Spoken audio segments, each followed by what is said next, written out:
Welcome to Sri Murugan சமையல். இன்றைக்கி வந்து நம்ம பிரியாணி எண்ணெய் கத்திரிக்காய் செய்ய போகிறோங்க.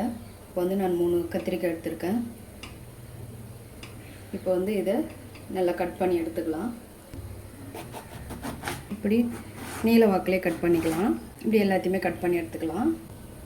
வெள்ளை எள்ளு 2 ஸ்பூன் எடுத்திருக்கேன். அதை லைட்டாக வறுத்து எடுத்துக்கலாம். வறுத்த வேர்க்கடலை கொஞ்சம் எடுத்துருக்கேன். அதையும் இதோடு சேர்த்து லைட்டாக வறுத்துக்கலாம். கொஞ்சம் ஆயில் சேர்த்துக்கலாங்க. இப்போ வந்து கத்திரிக்காய் சேர்த்துக்கலாங்க. கொஞ்சம் உப்பு சேர்த்து வதக்கிக்கலாம். பாருங்கள், நல்லா வதங்கிடுச்சு. இப்போ இது வந்து வேறு பிளேட்டுக்கு மாற்றி எடுத்துக்கலாம். இப்போ வந்துட்டு அதே பேனில் இன்னும் கொஞ்சம் நல்லெண்ணெய் சேர்த்துக்கலாம். இதுக்கு வந்து எண்ணெய் கத்திரிக்காய்க்கு வந்து பார்த்திங்கன்னா எண்ணெய் கொஞ்சம் எக்ஸ்ட்ரா இருந்தால் கொஞ்சம் நல்லாயிருக்கும். 1 ஸ்பூன் கடுகு சேர்த்துருக்கேன். பூண்டு 4 பால் சேர்த்துக்கலாம். வெந்தயம், மிளகு, சீரகம், கொஞ்சம் சோம்பு எடுத்துருக்கேன். அதையும் இதோடு சேர்த்துக்கலாம். ஒரு ஆனியன் கட் பண்ணி வச்சுருக்கேன். அதையும் இதோடு சேர்த்துக்கலாம். இதெல்லாம் சேர்த்து கொஞ்சம் நேரம் வதக்கிக்கலாம்.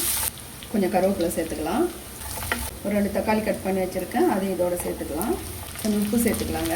உப்பு சேர்த்து இது கொஞ்சம் நல்லா தக்காளி நல்லா சாஃப்டாக வேகிற வரையும் கொஞ்சம் வதக்கிக்கலாம். கொஞ்சம் பெருங்காய பொடி சேர்த்துக்கலாம். தக்காளி எல்லாம் நல்லா வதங்கிடுச்சு. மிளகாத்தூள்லாம் சேர்த்துக்கலாம். 1 ஸ்பூன் மிளகாத்தூள் எடுத்துருக்கேன். அதையும் சேர்த்துக்கலாம். கொஞ்சம் மல்லித்தூள் எடுத்துருக்கேன். அதையும் சேர்த்துக்கலாம். மஞ்சள் தூள் சேர்த்துக்கலாம்.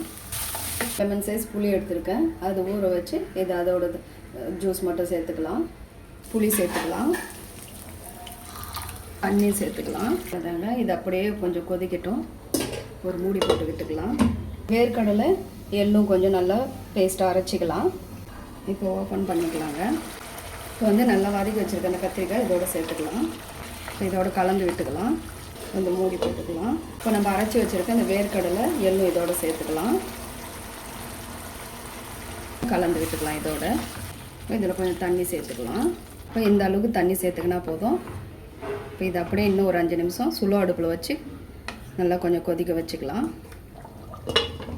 இப்போ ஓப்பன் பண்ணிக்கலாங்க. பாருங்க, எண்ணெய்லாம் நல்லா செப்பரேட்டாக பிரிஞ்சு வந்துடுச்சு. அப்புறம் ரெடி ஆகிடுச்சு பிரியாணி கத்திரிக்காய்.